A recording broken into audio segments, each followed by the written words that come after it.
सोच के देखो, अगर तुम अपने मसल ग्रोथ का रेट सोने के वक्त इंक्रीज़ कर सको, क्योंकि ज़्यादातर लोग रात को कम से कम 6 से 9 घंटे सोते हैं, तो ये काफ़ी फास्ट रिजल्ट्स दे सकता है।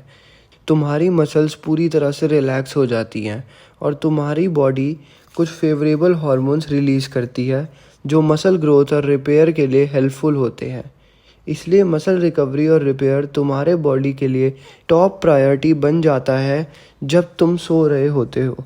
और 5 पावरफुल चीज़ें हैं जो तुम मसल प्रोटीन सिंथेसिस प्रोसेस को एनहांस करने के लिए कर सकते हो और बेस्ट रिकवरी पा सकते हो जब तुम सो रहे होते हो। पहली सिंपल चीज़ जो तुम मसल ग्रोथ करने के लिए कर सकते हो वो है प्रोटीन लेना। बेड पे जाने से पहले कुछ प्रोटीन ले लो, चाहे वो कैसीन प्रोटीन शेक हो या रियल फूड जैसे कॉटेज चीज़। ऐसे करने से तुम्हारा प्रोटीन सिंथेसिस रेट बढ़ने के चांसेस और मसल प्रोटीन ब्रेकडाउन कम हो सकता है। देखो, दिन के एंड में तुम्हारे बॉडी का प्रोटीन प्राइमरली तुम्हारे मसल्स का बिल्डिंग ब्लॉक होता है। अगर तुम लंबे समय तक बिना कुछ खाए रहते हो तो तुम्हारा बॉडी अमीनो एसिड्स ख़त्म कर सकता है और फिर उससे मसल जैसे टिश्यूज़ में से कुछ अमीनो एसिड्स निकालने पड़ते हैं। दूसरी तरफ जब तुम्हारे पास स्लीप के दौरान नए अमीनो एसिड्स का एक स्टीडी सप्लाई होता है तो तुम्हारा बॉडी को मसल टिश्यू ब्रेक डाउन करने की ज़रूरत नहीं पड़ती और वो मसल्स को एफिशिएंसी रिपेयर और ग्रो कर सकता है। काफ़ी स्टडीज़ अवेलेबल हैं जो दिखाती हैं कि बेड टाइम पे प्रोटीन लेने से मसल डेवलपमेंट स्पीड अप होता है। एक स्टडी में for example pre sleep protein का इम्पैक्ट हेल्दी यंग मैन पर देखा गया। सबको इवनिंग वेट लिफ्टिंग सेशन करने को बोला गया और वर्कआउट के बाद सबको 20 ग्राम प्रोटीन दिया गया, लेकिन बेड टाइम से 30 मिनट्स पहले आधे पार्टिसिपेंट्स के 40 ग्राम्स कैसीन प्रोटीन का शेक दिया गया और दूसरे आधे बस सो गए। रिसर्चर्स ने ऑब्जर्व किया कि कैसीन शेक लेने वाले ग्रुप में elevated muscle protein synthesis rate था।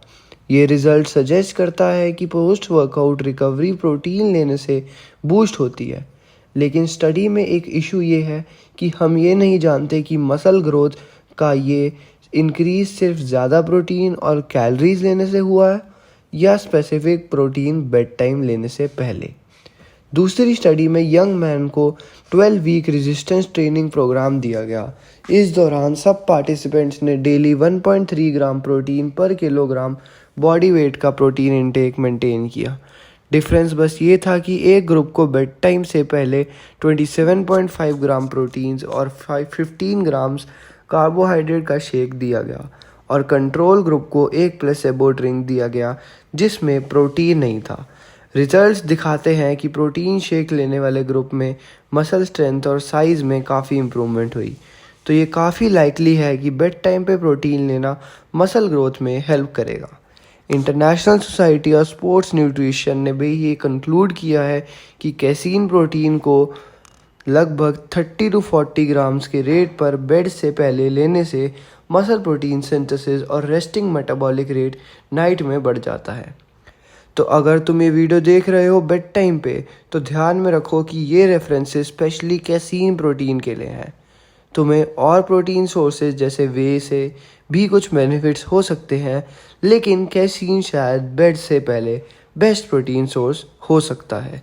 इसका रीज़न ये है कि कैसीन प्रोटीन दूसरे प्रोटीन सोर्सेज के कंपैरिजन में धीरे ऑब्जॉर्ब होता है, स्पेशली फास्ट एब्जॉर्बिंग प्रोटीन्स जैसे वे। ये तुम्हें अमीनो एसिड्स का एक स्टीडी और लॉन्ग लास्टिंग सप्लाई देता है जब तुम सो रहे होते हो, जिससे तुम बिना और अमीनो एसिड्स कंज्यूम किए मसल रिपेयर और बिल्ड कर पाते हो। ध्यान में रखो कि कैसीन सिर्फ प्रोटीन शेक में नहीं मिलता, तुम इसे फूड्स जैसे डेयरी प्रोडक्ट्स में भी पा सकते हो, जैसे कॉटेज चीज़, ग्रीक योगर्ट और मिल्क। अब एक और पावरफुल तरीका जो तुम्हारा मसल बिल्डिंग के प्रोसेस के बेड्स पे सो कर भी एनहांस कर सकता है वो है काफ़ी स्लीप लेना।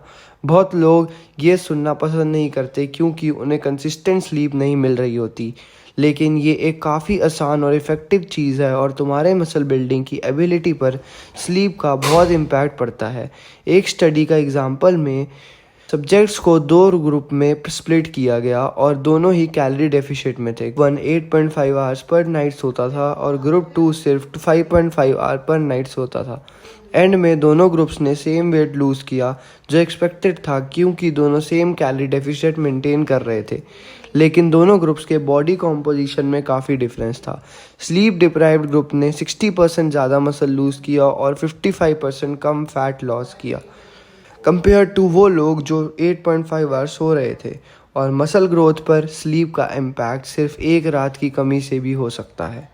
जैसे एक 2018 स्टडी में देखा गया था कि एक रात बिना सोए रहने पर पार्टिसिपेंट्स के मसल्स में मसल प्रोटीन ब्रेकडाउन के साइंस दिखने लगे। साथ ही उनके बॉडी फैट टिश्यूज़ में फैट स्टोरेज से जुड़ी प्रोटीन्स और मेटाबॉलिक लेवल्स भी इंक्रीज हो गए थे। अच्छी स्लीप लेना तुम्हारे लीननेस के लिए इम्पॉर्टेंट है और मसल बिल्डिंग के पर्सपेक्टिव से भी क्रूशियल है। कम स्लीप लेने से टेस्टोस्टेरोन लेवल्स कम हो जाते हैं, जिम परफॉर्मेंस नेगेटिवली इम्पैक्ट होता है, मसल रिकवरी कम होती है, मसल प्रोटीन ब्रेकडाउन बढ़ जाता है और सिस्टमैटिक इन्फ्लेमेशन भी इंक्रीज हो सकता है। सबसे ऑब्वियस टिप है ज़्यादा स्लीप लेना, जो कि कहने में आसान है लेकिन करने में मुश्किल। अनफॉर्चुनेटली बेस्ट स्लीप टाइम हर इंसान के लिए अलग हो सकता है। कुछ लोगों को दूसरों से ज़्यादा स्लीप चाहिए होती है फॉर ऑप्टिमल मसल फंक्शन और ग्रोथ, लेकिन ज़्यादा लोगों के लिए जनरल गाइडलाइन है कि 7 से 9 घंटे की स्लीप लेना ज़रूरी है। ये सिर्फ बेड पे 7 to 9 घंटे रहने की बात नहीं है, ये एक्चुअल स्लीप टाइम की बात है। अगर तुम हार्ड ट्रेन करते हो तो रिकवरी और मसल रिकवरी मैक्सिमाइज करने के लिए तुम्हें शायद 8 से 9 घंटे की स्लीप चाहिए होगी। और ये भी ज़रूरी है समझना कि सब स्लीप एक जैसी नहीं होती। अगर फॉर एग्ज़ाम्पल तुम रात को बार बार उठते हो क्योंकि कोई आवाज़ आ रही होती है, तो तुम्हारी स्लीप कम रिस्टोरेटिव होगी कंपेयर टू अगर तुम बिना डिस्टर्बेंस के सो रहे हो। अगला पॉइंट ऑब्वियस है पर इम्पॉर्टेंट है, तुम्हें वेट उठाना पड़ेगा। मसल बिल्डिंग के लिए तुम्हें अपने मसल्स को उस स्ट्रेस में डालना पड़ेगा जिससे वो रिकवरी करके और स्ट्रॉन्ग और बन सके। वेट्स लिफ्ट करते हो, muscle protein synthesis automatically elevated रहता है जब तुम सो रहे होते हो, लेकिन अगर तुम वेट लिफ्ट नहीं करते तो ये नहीं होगा।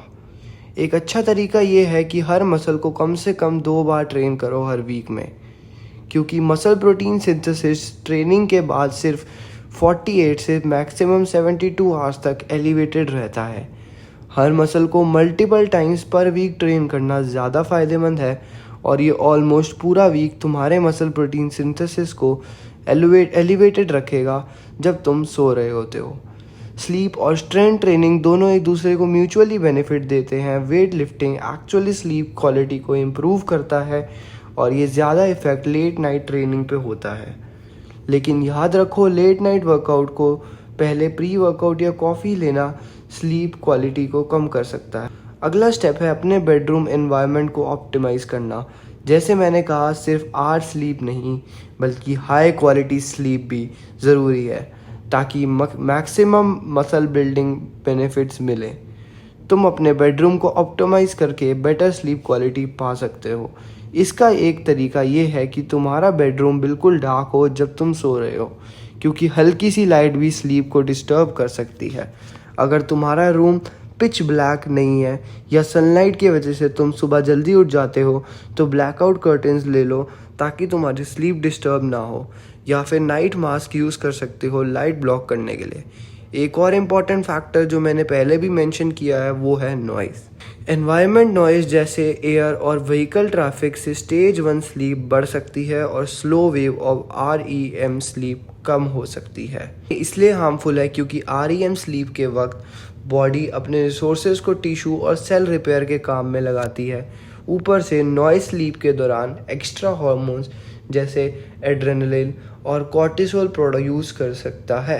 हार्ट रेट और ब्लड प्रेशर इंक्रीज कर सकता है जो स्लीप क्वालिटी को नेगेटिवली इम्पैक्ट करता है। रिसर्च में अभी तक कंसिस्टेंट मोनोटोन साउंड का स्लीप क्वालिटी पे कोई क्लियर इम्पैक्ट कंफर्म नहीं हुआ है। कुछ स्टडीज़ दिखाती हैं कि कंसिस्टेंट मोनोटोन साउंड से स्लीप क्वालिटी इम्प्रूव हो सकती है, जबकि कुछ कहती हैं कि इसका कोई इफ़ेक्ट नहीं है या नेगेटिव इफ़ेक्ट है। तो ये पर्सनल प्रेफरेंस पर डिपेंड करता है। अगर तुम्हें अच्छा लगता है तो तुम वाइट या ब्राउन नॉइस या फ़ैन, AC या नेचर साउंड्स भी प्ले कर सकते हो बैकग्राउंड में, लेकिन अगर तुम कंप्लीट साइलेंस में सोना पसंद करते हो तो हाई क्वालिटी ईयर प्लग्स लेना बेनिफिशियल हो सकता है। और एक लास्ट चीज़ अपने रूम एनवायरनमेंट के लिए ये है कि बेडरूम का टेम्परेचर ज़्यादा गर्म नहीं होना चाहिए। स्लीप फाउंडेशन के according best room temperature sleep के लिए लगभग 65 डिग्रीज फ़ारेनहाइट है। आखिरी टिप मसल बिल्डिंग के लिए ये है कि अल्कोहल कंजम्पशन को जितना हो सके अवॉइड करो। जबकि कुछ लोग सोचते हैं कि अल्कोहल लेने से सोने में आसानी होती है, लेकिन ये स्लीप क्वालिटी को बढ़ा नहीं सकता।